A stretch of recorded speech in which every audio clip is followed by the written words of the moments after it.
¿Están por ahí?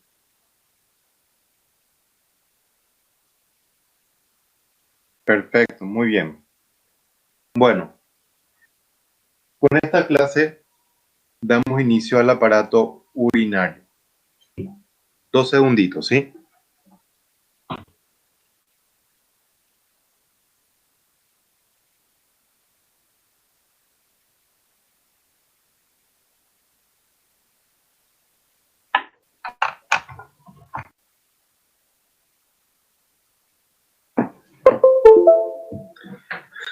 Bueno, vamos a hablar en esta primera clase de aparato urinario sobre las enfermedades intersticiales del riñón.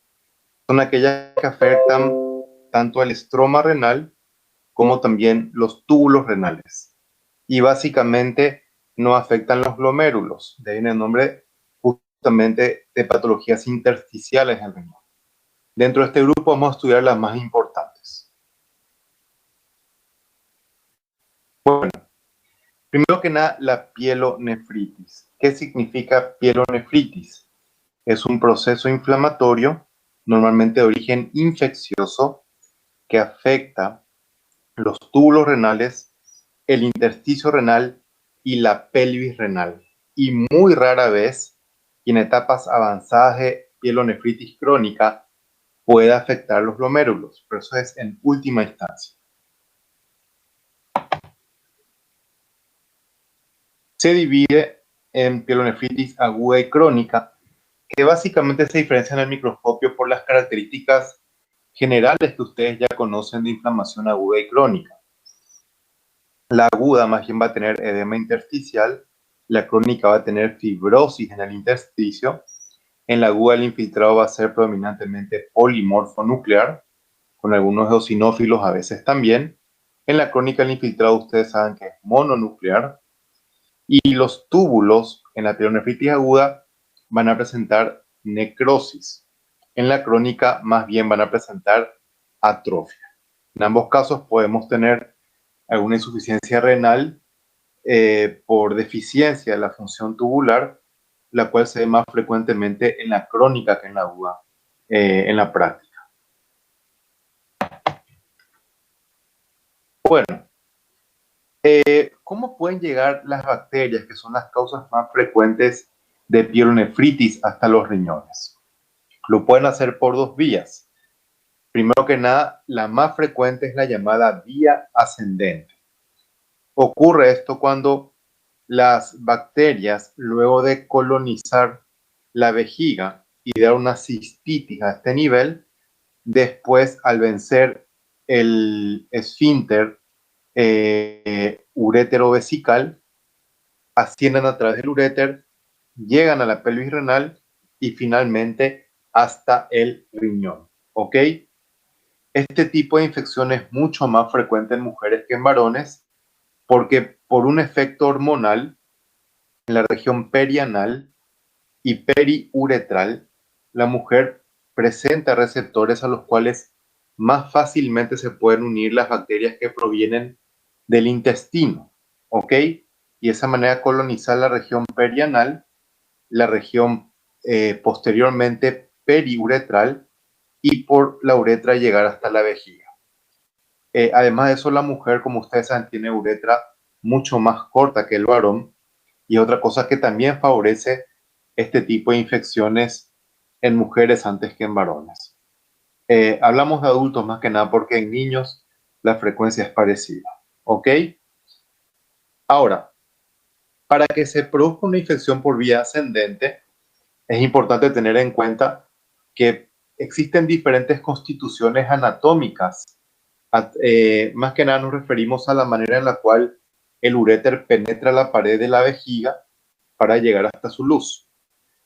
En ese sentido, el uréter puede insertarse en forma oblicua, como estamos viendo en esta parte, o puede insertarse en forma horizontal a la pared vesical, como estamos viendo acá en la imagen inferior, ¿ok? Esto es importante tener en cuenta. ¿Por qué? Porque se considera que para que el esfínter urétero-vesical funcione correctamente, es preferencialmente el uréter debe de atravesar la pared de la vejiga en forma oblicua. Cuando lo atraviesa en forma vesical, debido justamente a esta zona, 2 segundos por favor, sí, me están llamando de mi trabajo, un segundito por favor.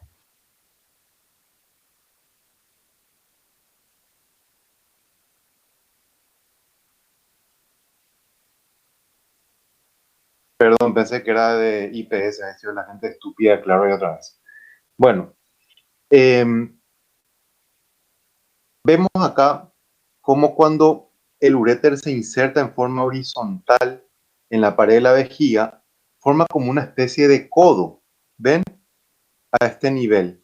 Y ese codo que se forma ahí, que justamente hace que la pared del uréter a este nivel se doble, hace que no funcione bien el esfínter, ¿verdad? Y eso, al no funcionar bien el esfínter, favorece justamente el reflujo de orina, y si está la orina infectada, peor otra vez, ¿verdad? Como en los casos de cistitis crónica, como ya dijimos anteriormente. Otra vía de llegada de bacterias a los riñones es por vía sanguínea.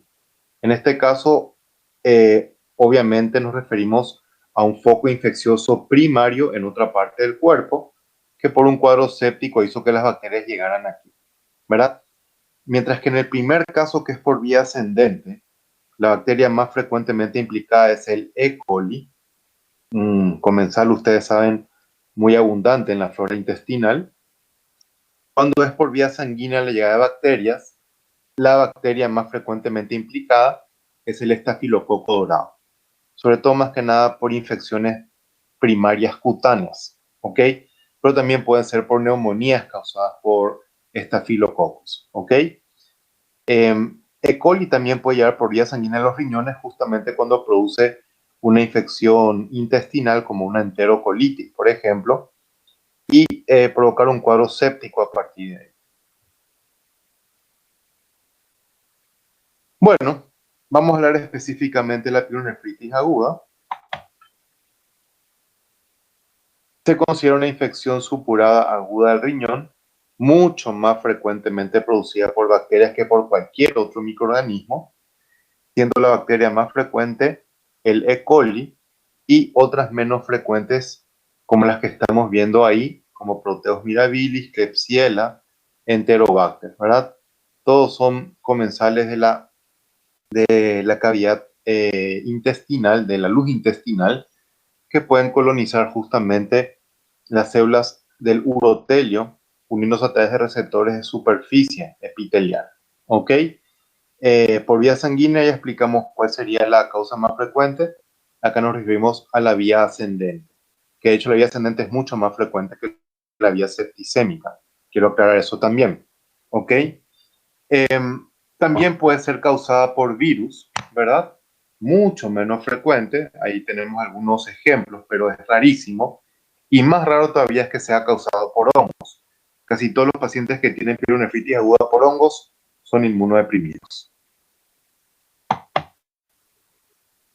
Bueno, la imagen del lado izquierdo muestra el aspecto macroscópico de una pielonefritis aguda, que realmente mirando esa imagen es muy fácil confundir con una tuberculosis miliar. Yo creo que no es posible la distinción mirando solamente la imagen macroscópica, pero todos esos focos amarillentos que ustedes ven en la imagen de la izquierda no corresponden a granulomas, sino más bien a abscesos, cada uno de ellos, ¿verdad? Estos abscesos, como vemos ahora en la imagen del lado derecho, se pueden ver inclusive mirando la superficie del riñón, en este caso de tamaño mucho más grande que en la imagen del lado izquierdo. Inclusive estos abscesos pueden romperse en la superficie renal y crear ciertas complicaciones que después vamos a citar. También esa superficie renal podría confundir con tuberculosis realmente. Ahora, la microscopía es obviamente extremadamente diferente. Vamos a tener un infiltrado inflamatorio intersticial por gran cantidad de neutrófilos, los cuales no solamente se van a ver en el intersticio, sino como podemos ver en la imagen del lado derecho, podemos ver múltiples neutrófilos en las luces de los túbulos renales mismos. ¿Ok? Podemos tener también focalmente necrosis tubular, ya lo habíamos mencionado anteriormente, y es muy frecuente, como vemos acá del lado izquierdo, esto acá es un absceso, ¿verdad? Inclusive dentro del absceso, esta área bien oscurita que está acá abajo, ¿ok? Corresponde a una colonia bacteriana, lo cual obviamente nos indica la etiología. Bueno, como complicaciones podemos tener las siguientes. Necrosis papilar. ¿Alguien de ustedes sabe qué es la papila renal para esto?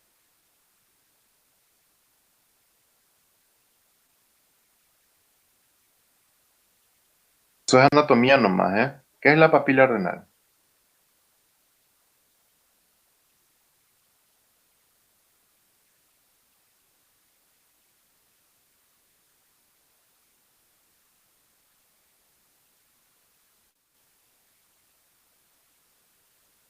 A ver, gente.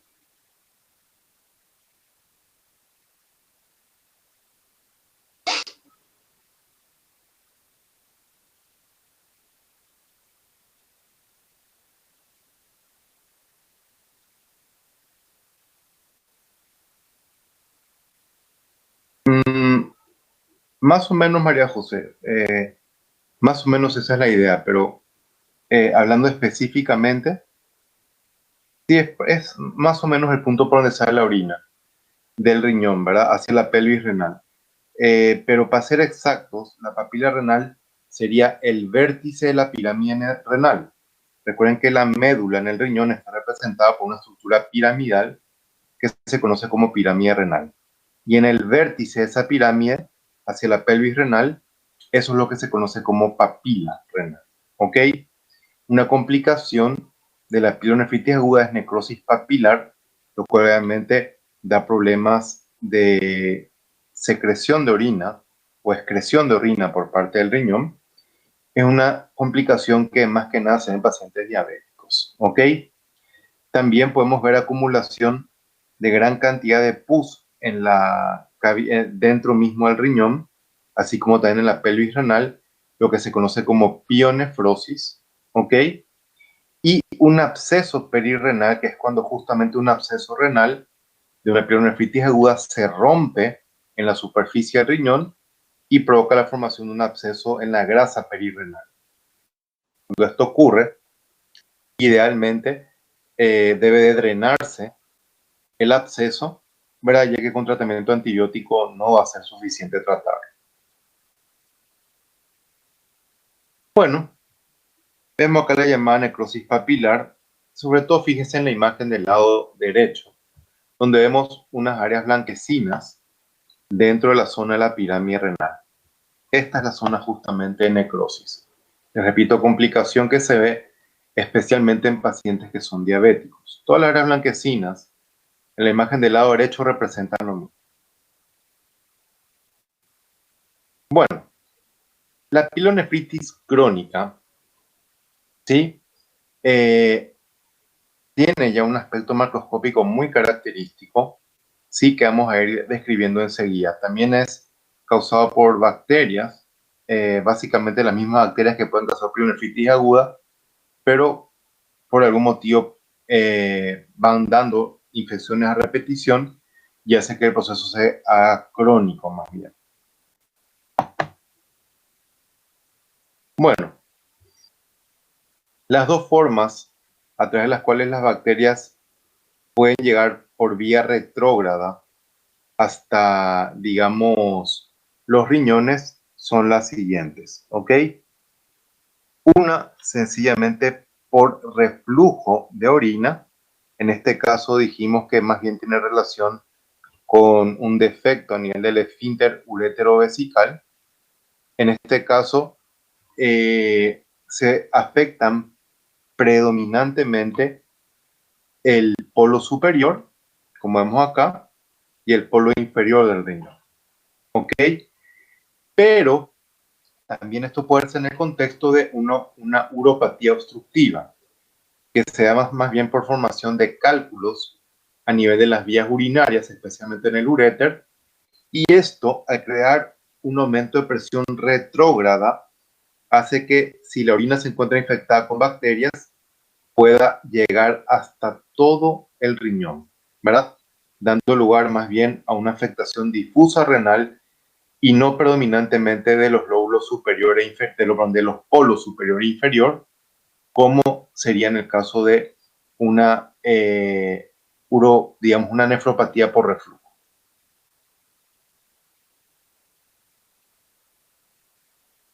Bueno, fíjense más que nada la imagen del lado derecho, porque es la que es realmente más característica de pielonefritis crónica.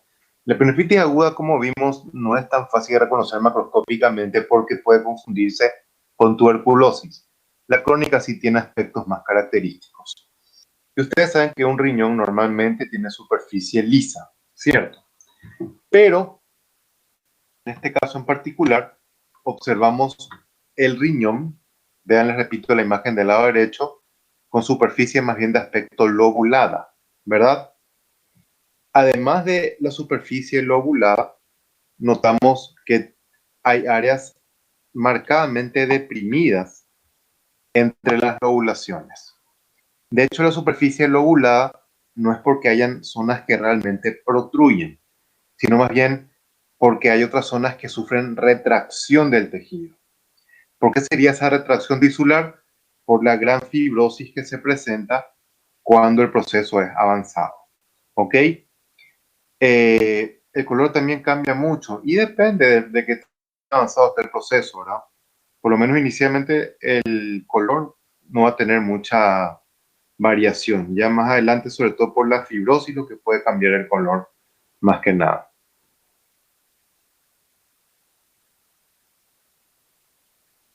Noten nuevamente en la imagen del lado izquierdo la superficie lobulada característica de pielonefritis crónica. Noten cómo hay áreas deprimidas, no tan evidentes como en la imagen anterior, pero se ven bien como en esta zona, por ejemplo. ¿Ok? Les debido a que son las cicatrices fibrosas que hacen que la superficie del riñón sufra retracción. ¿Ok? Notamos además, si ustedes se fijan, en el lado derecho, riñones que están abiertos, pero ¿qué llama la atención? Que la pelvis renal está marcadamente dilatada y en toda su extensión. Esto seguramente fue producto de una obstrucción, como les dije más frecuentemente, por cálculos de las vías urinarias, que crea un aumento de presión retrógrada en el riñón y eso hace que la pelvis renal se dilate en gran manera, dando ese aspecto macroscópico. Más adelante vamos a explicar un poquitito más, digamos, referirnos con mayor detalle a este fenómeno que estamos viendo ahora. Bueno, la pielonefritis crónica, como dijimos, más que nada, y se ve sobre todo en la imagen del lado derecho, ¿ok? Va a presentar infiltrado inflamatorio crónico, ¿verdad? Mostrando, además, esto se ve mejor del lado izquierdo, folículos linfoides inclusive con centros germinativos. Acá abajo se ve, ¿ok? Los túbulos, dependiendo de qué tan avanzado sea el proceso, pueden verse relativamente normales o inclusive mostrar marcada atrofia. Les vamos a explicar cómo se ve la atrofia de los túbulos renales, ¿ok? Los glomérulos pueden verse también completamente normales o si es un proceso muy avanzado, ya presentar ciertas alteraciones, ¿ok? Como por ejemplo en la imagen del lado izquierdo, vemos glomérulos que han sido completamente reemplazados por un material hialino, ¿verdad? Y eso se traduce, digamos, como glomérulos que obviamente ya perdieron por completo su funcionalidad. Pero antes que los glomérulos se vuelvan, digamos que, hialinizados por completo, el primer signo histológico de afectación glomerular es lo que estamos viendo acá en la imagen. Noten ustedes esto de acá, que se conoce como cápsula de Bowman, es mucho más gruesa de lo normal. La cápsula de Bowman debería tener un espesor similar a esta parte que estamos viendo acá ahora, ¿verdad? Que estoy señalando ahora mismo. Bien finita, ¿verdad? Pero vemos que en otro lado se ve muy engrosada la cápsula de Bowman. Repito, eso es el primer signo histológico de afectación del glomérulo renal. Aunque los capilares renales mismos se ven muy normales todavía, ¿sí? Más adelante, les repito, van a ser reemplazados por material hialino y se hacen, digamos, no funcionales. Cuando el riñón llega a ese punto, lo indicado ya es directamente extirpar el riñón, ¿verdad? No, es un riñón que ya pierde su funcionalidad, que no la va a recuperar más, y encima es caldo de cultivo para bacterias. Ese riñón tiene que extirparse nomás. Ahora, ¿qué órgano estamos viendo a la derecha, compañeros? En la foto de la derecha.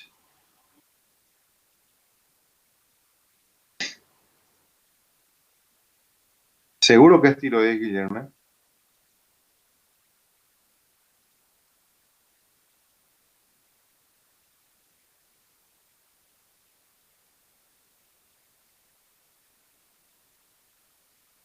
Parecen los coloides, dice. ¿Alguien más? ¿Están seguros que es una tiroides la imagen del lado derecho?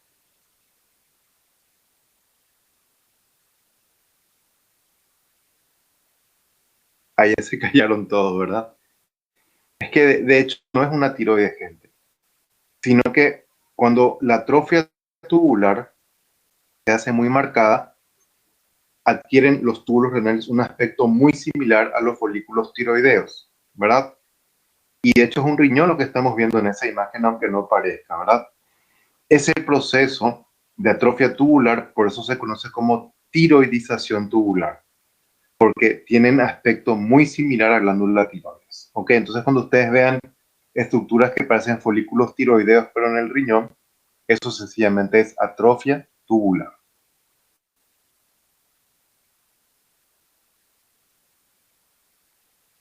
Bueno, este es un proceso muy avanzado de pielonefritis crónica. Vean cómo, aunque hay todavía infiltrado inflamatorio crónico, ya no es tan abundante, sino que es lo que abunda mucho acá, la fibrosis. ¿Ok? En gran cantidad. Ven cómo este glomérulo se encuentra también completamente hialinizado. Dijimos que en este caso ya tiene pérdida total de su funcionalidad. ¿Ok? Entonces, vean cómo cuando más avanzado el proceso, ¿verdad? Mayor fibrosis, menor infiltrado inflamatorio crónico, esperamos ver también mayor atrofia tubular, que acá no se ven con tiroidización, pero ven cómo los túbulos renales son bien pequeñitos. Esto también es un signo de atrofia, ¿ok? Les señalo acá uno. Y el glomérulo, como dijimos, vean cómo está totalmente hialinizado, ¿verdad? Este riñón ya no sirve, hay que extirpar. Bueno, una forma especial de pielonefritis crónica es la llamada xantogranulomatosa, con implicancias clínicas importantes que enseguida vamos a explicar por qué. Se ven más que nada por infecciones secundarias a obstrucción causadas por Proteus mirabilis. ¿Ok? Bueno, si miramos la imagen del lado derecho, la superior, ¿qué es lo primero que van a pensar ustedes si ven esto en un riñón?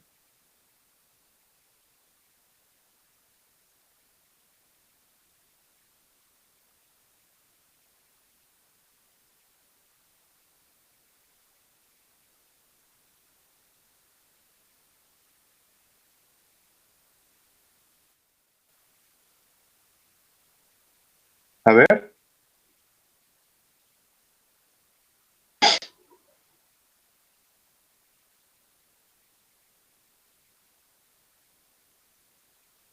parece un tumor, ¿verdad? De hecho, parece un tumor cancerígeno.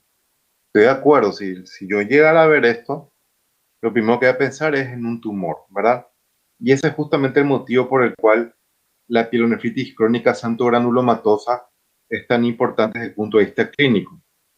Aunque es un proceso poco frecuente, tanto a la tomografía como inclusive macroscópicamente da una lesión que tiene aspecto tumoral. Pero después miramos a la microscopía y notamos nosotros la presencia de estas células con un fondo inflamatorio, ¿verdad? Que son macrófagos espumosos, ¿verdad? Entonces eso ya nos descarta por completo que estemos viendo una neoplasia aquí, ¿ok? Es así como se diagnostica al microscopio una pielonefritis crónica santoranulomatosa, y además está decir de que eso sería un tremendo alivio para el paciente si es que se diagnostica esto en vez de un tumor renal.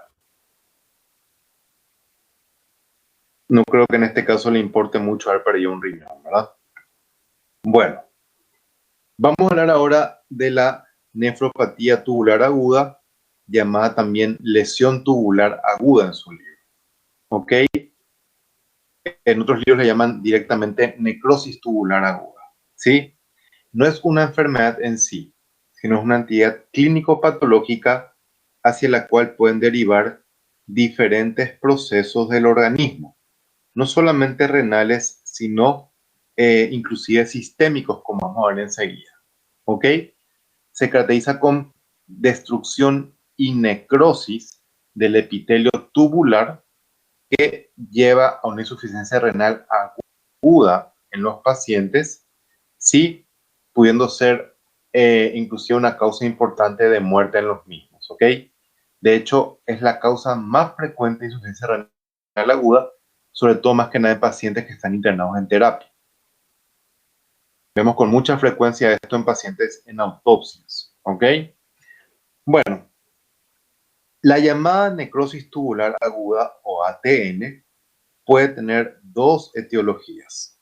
Por un lado, una etiología isquémica, ¿sí? Y por otro lado, una etiología tóxica.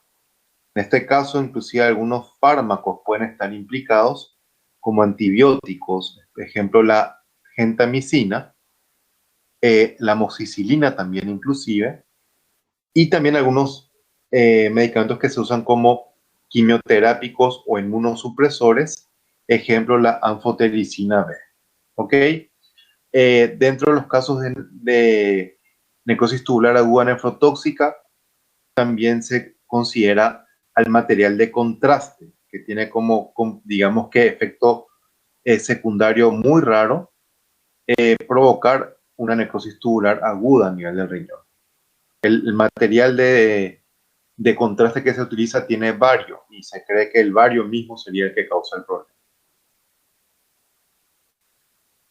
Bueno, cuando consideramos la necrosis tubular aguda de origen isquémico, sencillamente tenemos que tener en cuenta cualquier evento que pueda causar una hipovolemia, ¿okay? O sea, disminución de la presión arterial o el volumen de sangre circulante.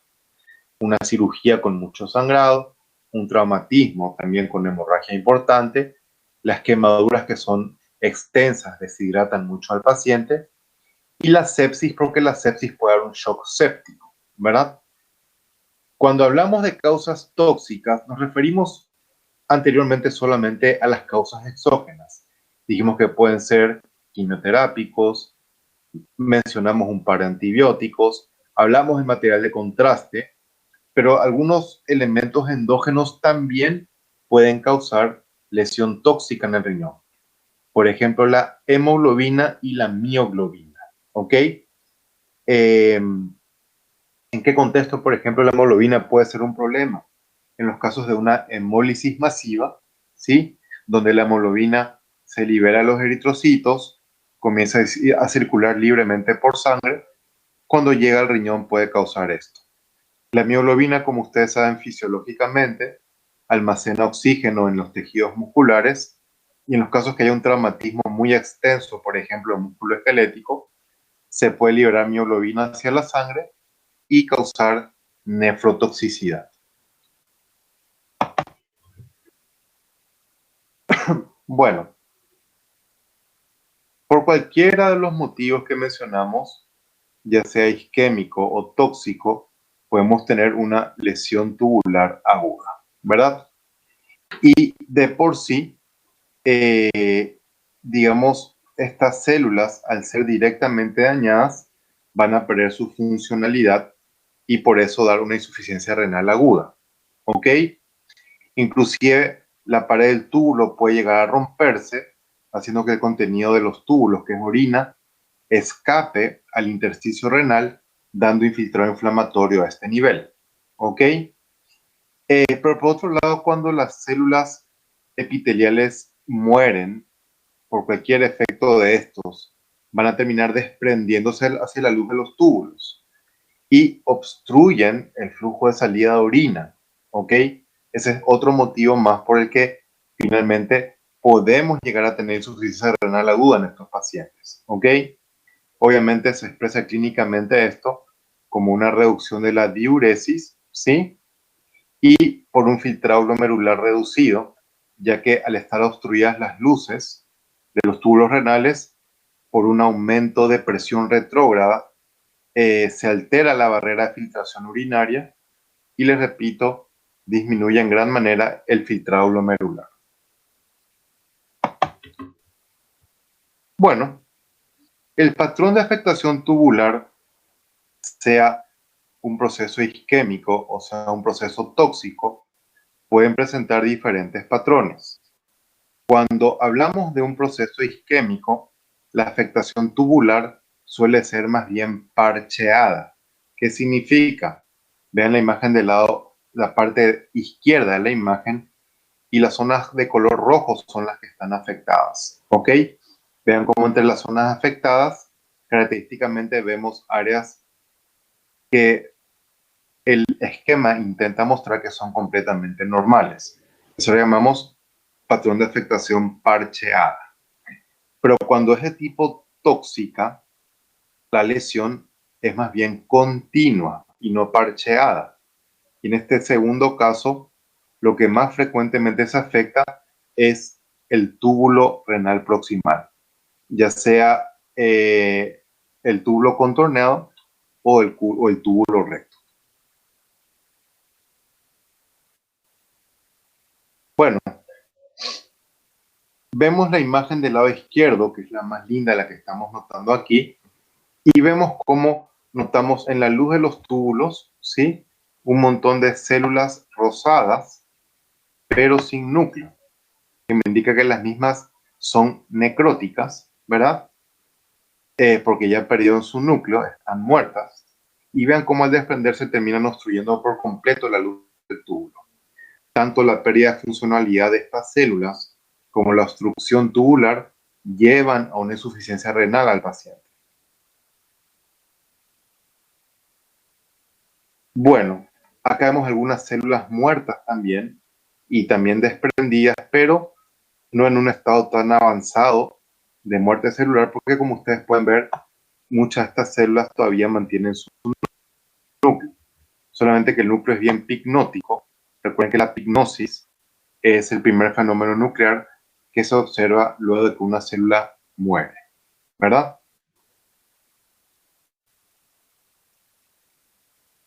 Ahora, antes que las células epiteliales mueran por el efecto isquémico o tóxico, lo primero que van a hacer es perder ya su funcionalidad, inclusive antes de morir, ¿ok?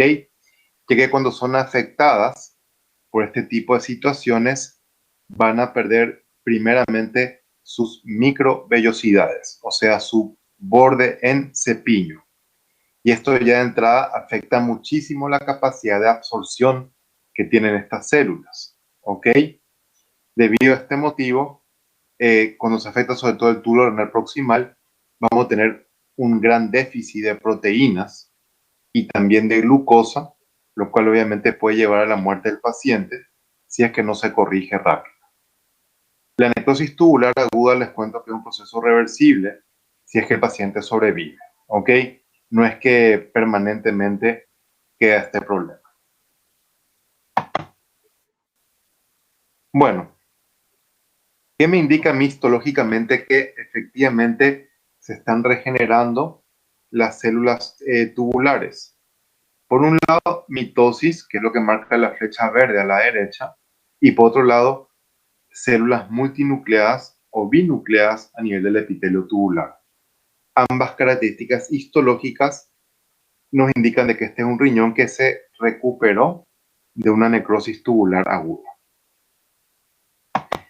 El término más genérico y más correcto no es realmente necrosis, sino lesión tubular aguda. ¿Por qué? Porque no necesariamente, por lo menos al comienzo, el proceso se acompaña de necrosis, ¿me entienden? Sino, en todo caso, en fases más avanzadas es que finalmente podemos llegar a tener necrosis tubular. ¿Ok? Vamos a hablar ahora de la uropatía obstructiva. Las vías urinarias se pueden, digamos que, obstruir en diferentes niveles, ¿verdad? Puede producirse una obstrucción pélvica, una obstrucción a nivel del uréter, en la vejiga, inclusive también en la uretra. Y puede ser de diferentes etiologías la obstrucción en cada zona, ¿ok? Y también inclusive puede depender del sexo para saber o tratar de diferenciar la etiología. Por ejemplo, cuando hay obstrucción de la pelvis, la causa más frecuente son cálculos renales. Lo mismo cuando ocurre a nivel del uréter, ¿ok? Pero tengan en cuenta que la obstrucción del uréter no va a ser siempre intrínseca, sino puede ser por un proceso totalmente ajeno a las vías urinarias. Hasta el embarazo, inclusive, puede llegar a producir compresión del uréter con obstrucción de vías urinarias, ¿ok? Siendo un proceso totalmente fisiológico.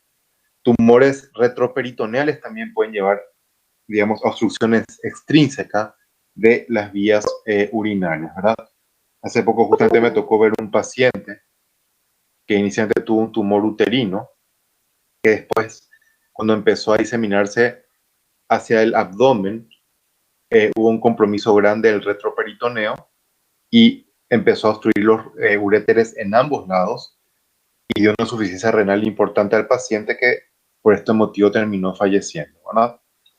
Bueno, cuando vamos a la vejiga, también podemos tener, digamos, obstrucción por cálculos, por tumores también, pero por ejemplo podemos tener una alteración funcional de la vejiga sin ningún proceso, digamos, físico que directamente provoca obstrucción de las vías urinarias.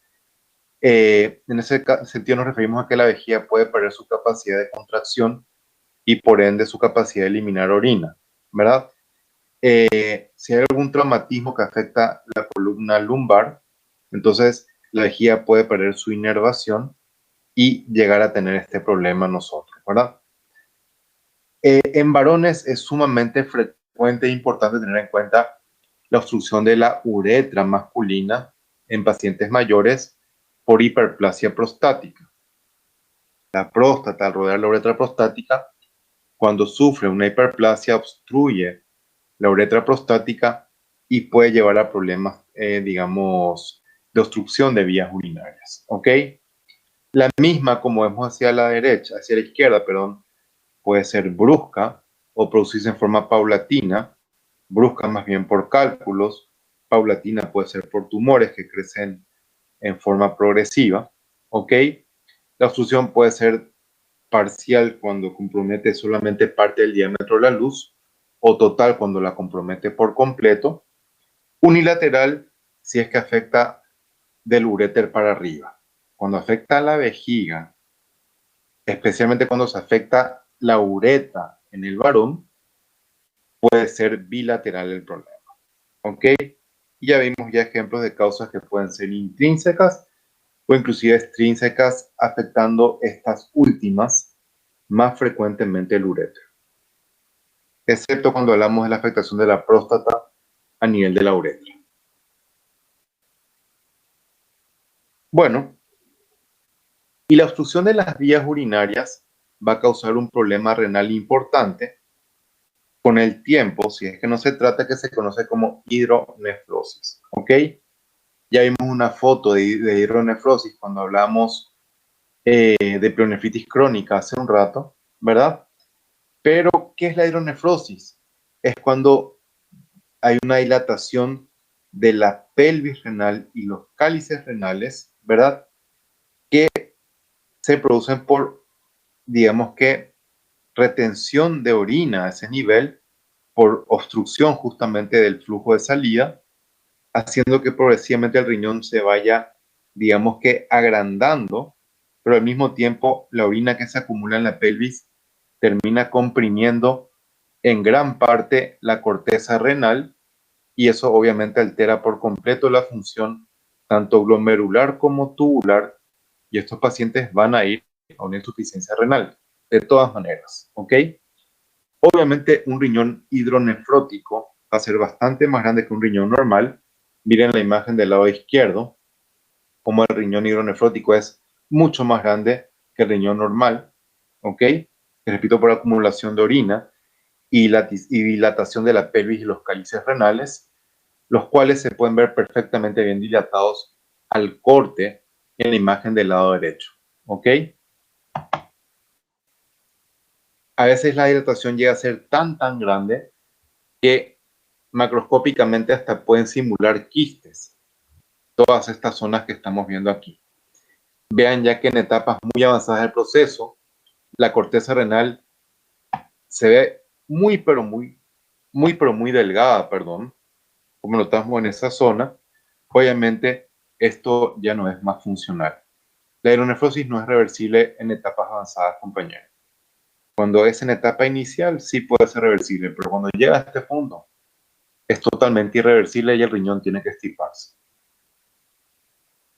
Bueno, si hacemos un corte a nivel de una de las cavidades o de las zonas de dilatación pélvica, esta sería la luz de la zona dilatada, perdón que se me fue un poquitito el marcador, y esto que está acá sería la corteza del riñón.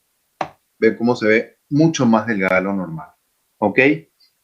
Este proceso de compresión de la corteza renal, aparte de llevar a una hialinización de los glomérulos, también puede llevar a una atrofia tubular, inclusive con tiroidización tubular, como ya vimos anteriormente. Se acompaña mucho esto de pielonefritis crónica en prácticamente todos los casos. Bueno, hablemos de la urolitiasis. Esta es la última parte de la clase del día de hoy. ¿Cuál es el concepto? Es una enfermedad caracterizada por formación de cálculos en el aparato urinario superior. ¿Qué significa eso? Que compromete del uréter para arriba. Vale decir que cuando hablo yo de cálculos vesicales, ya no voy a hablar más de urolitiasis, ¿me entienden? Es del uréter para arriba, ¿ok? Es una causa importante de morbilidad, sí, sobre todo se ve más en varones que en mujeres. Bueno, acá vemos la distribución de los tipos de cálculos renales que podemos llegar a tener, pero vamos a explicar esto un poquito más adelante con un poco más de detalle, ¿sí? La mayoría de los cálculos renales, por otro lado, tienen o contienen calcio, ¿sí? Vean que es relativamente frecuente, 17 casos por 1000 habitantes a nivel mundial. Dijimos más frecuente en varones, en proporción de 4:1, y se puede ver en pacientes relativamente jóvenes como más o menos la tercera década de vida, inclusive más jóvenes también, solo que es menos frecuente, ¿ok? Cuando se enclava un cálculo en las vías urinarias provoca un dolor tan intenso que inclusive es comparado al dolor que presentan las mujeres durante las contracciones del parto.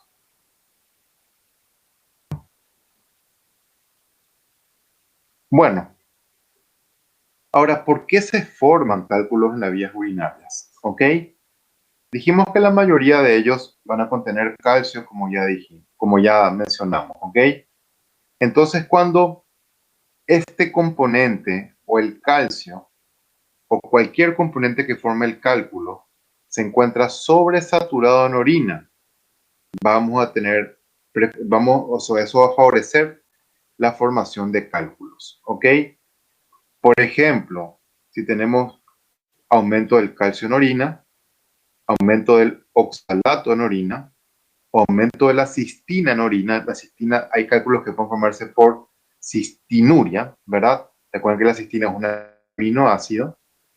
En cualquiera de esos casos puede favorecer la formación de cálculos renales, ¿ok? La mayor, digamos, en la mayor cantidad de casos, la presencia de estos elementos aumentados en orina no tienen explicación lógica, pero en algunos casos sí. Por ejemplo, cuando hay mucho calcio en orina, puede acompañarse de una hipercalcemia secundaria a un hiperparatiroidismo, por ejemplo. Recuerden que la paratiroides, al secretar paratormona, aumenta la concentración de calcio en sangre, ¿verdad? Y en esos casos, eso puede favorecer la formación de cálculos renales. No necesariamente tenemos que tener estos, digamos, elementos elevados en orina, sino que se pueden también, digamos, concentrar más en los casos en los cuales haya un volumen bajo de orina, ¿verdad? Lo cual se puede evitar muy sencillamente tomando mucha agua, ¿ok? Pacientes que beben una cantidad, digamos, no ideal de líquido de agua van a tener, digamos, con mayor frecuencia cálculos renales por bajo volumen de orina, ¿ok?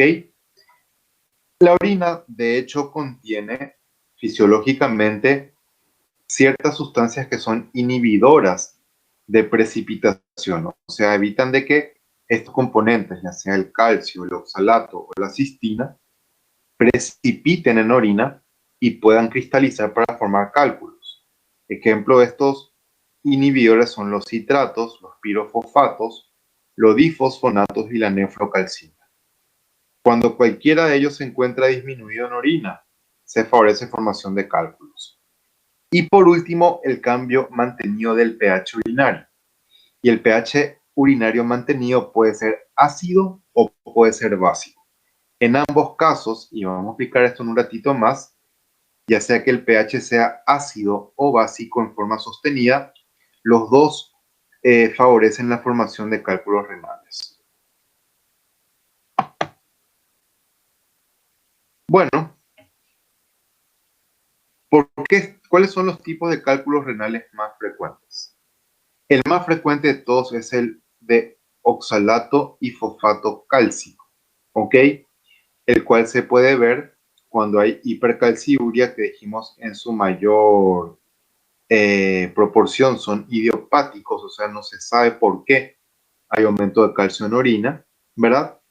En otros casos asociado a hipercalcemia por diferentes motivos. Uno de ellos, como ya dijimos, puede ser el hiperparatiroidismo. Segundo, cálculos formados por cistina, ¿sí? Sobre todo se ve cuando hay cierto defecto de los túbulos renales proximales para reabsorber este aminoácido, lo cual hace que se acumule en orina, precipite y pueda cristalizar, ¿ok? Entonces, en general, cualquier proceso que afecte la funcionalidad de los túbulos renales proximales puede llevar a este problema. Tercero, ácido úrico, ¿ok? Y esto se ven en pacientes que tienen, obviamente, ácido úrico elevado en la sangre. O sea, por ejemplo, pacientes que tienen gota, ¿verdad? Que afecta sobre todo las articulaciones.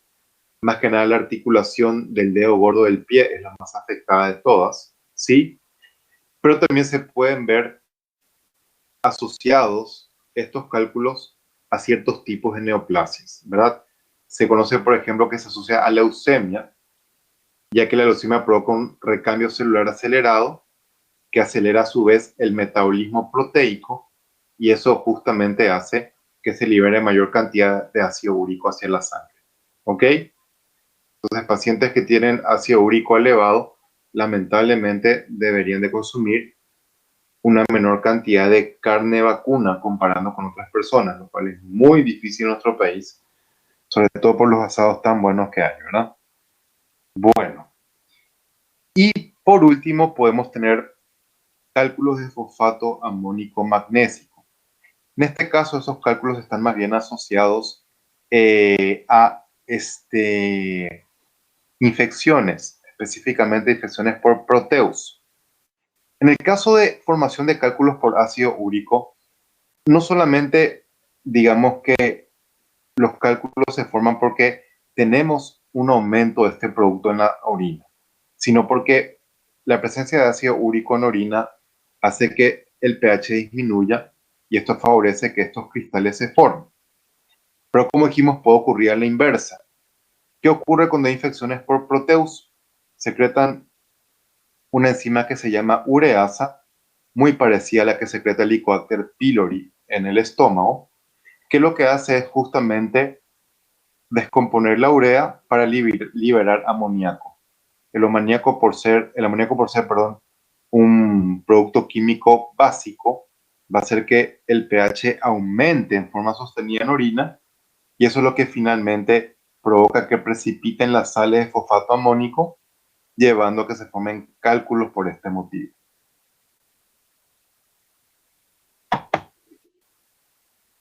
Bueno, los cálculos renales pueden verse, como dijimos, o los cálculos o la urolitiasis pueden verse en cualquier parte de las vías urinarias que estén del uréter hacia arriba, ¿verdad?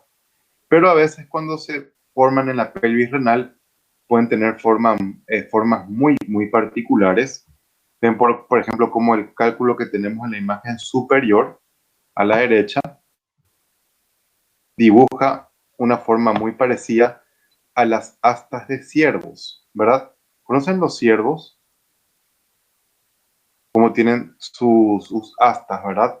Eh, Se ven muy parecidas justamente a estos cálculos que estamos viendo aquí, que cuando justamente ocupan por completo la pelvis renal, pueden adquirir la forma de la pelvis y dar este aspecto macroscópico muy característico. ¿Ok? Sea lo que sea, como les dije, la gran mayoría de los cálculos renales tienen calcio y eso hace que se puedan ver perfectamente bien con una radiografía, lo cual, por ejemplo, no ocurría con los cálculos de la vesícula biliar, que por ser colesterol eran radiolúcidos, ¿verdad? Estos cálculos renales son en su mayoría radioopacos y se ven perfectamente bien con radiografía. De hecho, la radiografía con contraste es el estudio que se recomienda para evidenciar la presencia de cálculos renales. En vesícula biliar, perdón, habíamos mencionado de que se diagnosticaba con ecografía.